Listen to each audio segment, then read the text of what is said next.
Hello mga palangga, gabalik ang inyong ambisyosa. Kalakat-lakat kami subong ni Marino, and then sa amon yung paglakat-lakat nakakita kami sang rabbit sa tunga sang talamnan. Kagang ako nupod na busy siya ka picture sang mga bulak sa higadalan. Nan kanami itsang panahon subong, so naglakat-lakat kami subong nga adlaw kay para exercise naman, no. And then nakita kami sang dito sa punta sang kabayo sa balay nga na mayara sila nga kabayo, inang siya, tapos mayara siya nga bata. So hambal ko sa upod ko, dali palapitan ta kay ma-picture kita da kag ma-video. Ara, nag-video kami da mga palangga, mga kaambisyosa. Kagi wagi ko na kontento ya sa akong gusto ko videohe ko kay itudlo ko. And then amo na siya namianid kami sang sang kabayo kay talagsa lang kami makakita sina diri, no, kung maglagaw-lagaw kami kag nang maglakat-lakat lang balahaw kay permi kung maglakat kami sa city, nakakarma kami kay hindi kami makapanaog, isubong dog enjoy ginamon duha. Nakakita kami sang kabayo kag ginhagad ko na siya nga dali sundi ako sang kamera kay ipakita ko ang akon nga kalupaan, chor. Kalupaan sa Finland, charot. Ara.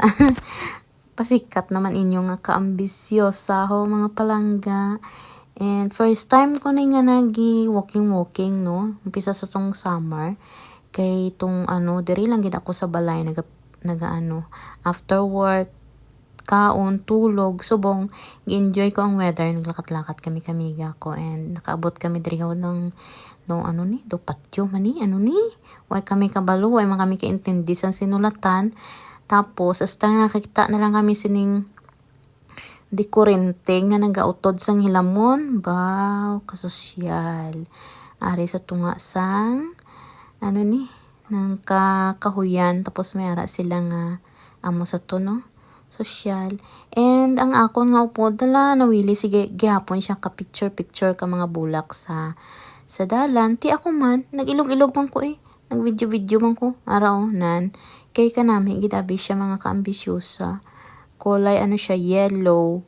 Amo gina siya diri kada summer, no, nang damo gid naga-usbong nga mga bulak diri sa Finland, nang bisan diin lang sa kilid-kilid ang mga hilamon man siguro, hindi man isang bulak gid nga bulak. Pero kanami gid siya bala sa mata kay lain-lain sari-sari ang kulay ba. Muna nalingaw gid ang akon nga upod. Amo gini ang pinaka-favorite niya nga himuon basta maglakat-lakat kami nga duha. Magpicture gina siya sang mga sa mga bulak dara sa gilid-gilid. Nan hasta nga nakita kami sining lupin. Kanami kay ginaanuhan sang bubuyog. Bisan diin lang diri may mga lupin, no, nang daw sagbot na diri sa Finland mo daw ginaano na gani nila nga patyon tanan kay gid siya gadamo ba. Pero nami bala siya sa sa mata kay sari-sari ang kulay. Hasta nga abot na kami sa market kag nakita namon si Risa. Ara na.